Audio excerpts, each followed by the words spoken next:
Hello friends, कैसे हैं आप सब। आज की वीडियो आज तक की सबसे महत्वपूर्ण वीडियो होने वाली है। मेरा नाम मोहम्मद अली। स्वागत है आपको अली एजुकेशन अड्डा 786 में। हाजिर हूँ आपके सामने फिर से एक न्यू वीडियो के साथ, जो कि डे 5 है।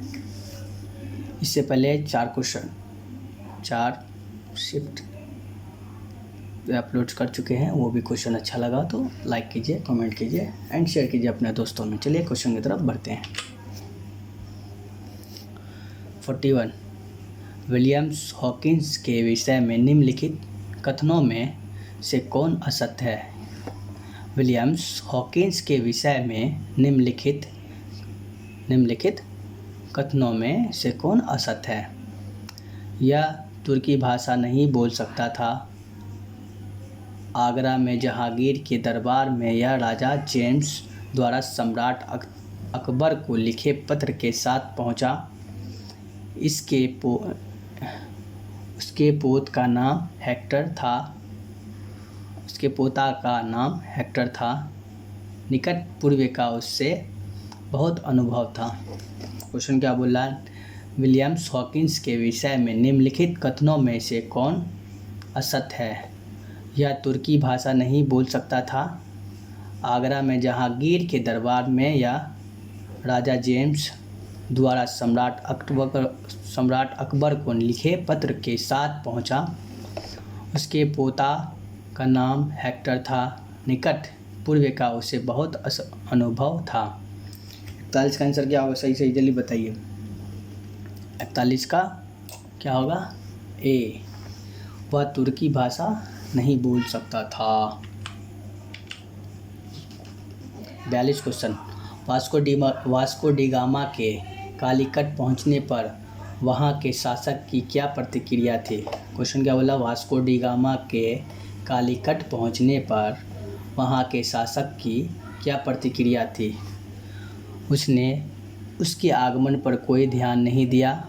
उसने बंदरगाह तक पहुंचने पर उसे रोकने का प्रयास किया। उसने उसका मैत्रीपूर्ण स्वागत किया। उसने उसे यथाशीघ्र बंदरगाह छोड़कर जाने को कहा। क्या बोल रहा है। वास्को डी गामा के कालीकट पहुंचने पर वहां के शासक की क्या प्रतिक्रिया थी। उसने उसके आगमन पर कोई ध्यान नहीं दिया।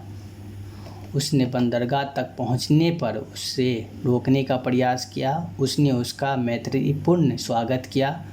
उसने उसे यथाशीघ्र बंदरगाह छोड़कर जाने को कहा। इसका सही आंसर क्या होगा। 42 का सही आंसर क्या होगा। 42 का आंसर होगा सी। क्या बोल रहा है। उसने उसका मैत्रीपूर्ण स्वागत किया। किसका। वास्को डी गामा का। जब कहा कब। जब वो कालीकट बंदरगाह पहुंचे थे तब। चलिए नेक्स्ट क्वेश्चन 43। आरंभ में ब्रिटिश ईस्ट इंडिया कंपनी का नाम था। आरंभ में ब्रिटिश ईस्ट इंडिया कंपनी का नाम था। कब। यानी कि शुरुआत में ब्रिटिश ईस्ट इंडिया कंपनी का नाम था। क्या था।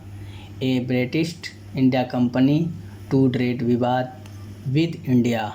ए company of merchants of London. A company of private merchants of London. The governor and company of merchant of London training into the East Indies. 43 का क्या होगा आंसर। 43 का होगा डी। क्या था नाम शुरुआत में। The governor and company of merchant of London trading into the East Indies. Option number होगा डी सही आंसर। चलिए 44। डचों ने प्रथम व्यापारिक कोठी कहाँ स्थापित की। डचों ने प्रथम व्यापारिक कोठी कहाँ स्थापित की।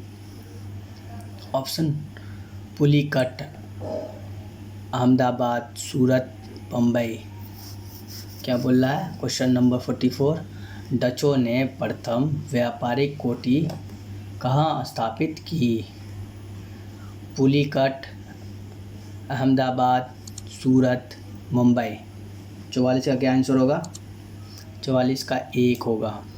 44 का ए पुलिकट। क्या होगा 44 का पुलिकट।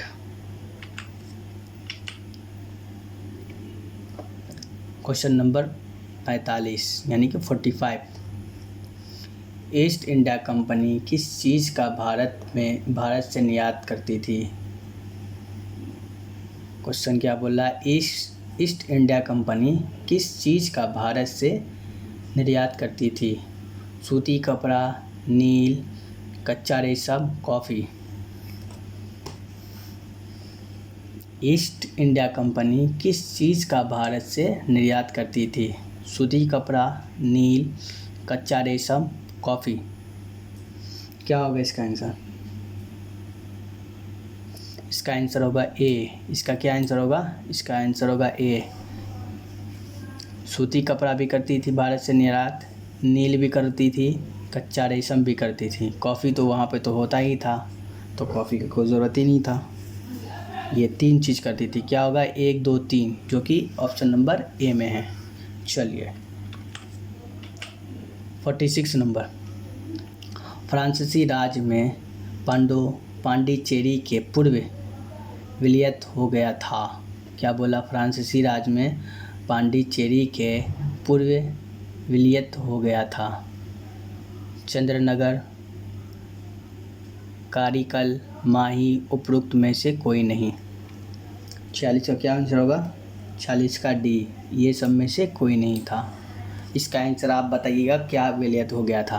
कमेंट में इसका आंसर बताइएगा। आप सब इसका आंसर कमेंट में बताइएगा। भारत में पहली फ्रेंच बस्ती कहाँ स्थापित की गई थी? भारत में पहली फ्रेंच बस्ती कहाँ स्थापित की गई थी? पांडिचेरी, चिनसुरा, सूरत, चंद्रनगर। भारत में पहली फ्रेंच बस्ती कहाँ स्थापित की गई थी? भारत में पहली फ्रेंच बस्ती कहाँ स्थापित की गई थी? पांडिचेरी, चिनसुरा, सूरत, चंद्रनगर। 47 का क्या होगा? 47 का सी। कहाँ पर स्थापित किया गया था फ्रेंच बस्ती? सूरत में। कहाँ पर स्थापित किया गया था? सूरत में। Option number C. 48 नंबर। सूची 1 और सूची 2 से सम्मिलित कीजिए। सूची 1 में क्या बोल रहा है? Dutch, English, Portuguese, French.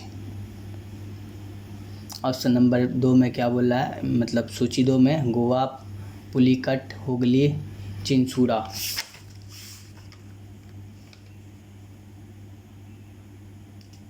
इसका क्या आंसर होगा 48 का? 48 का क्या होगा? सी। ए का क्या होगा? ए का 2। डच का होगा पुलिकट। क्या होगा डच का? पुलिकट। बी का क्या होगा?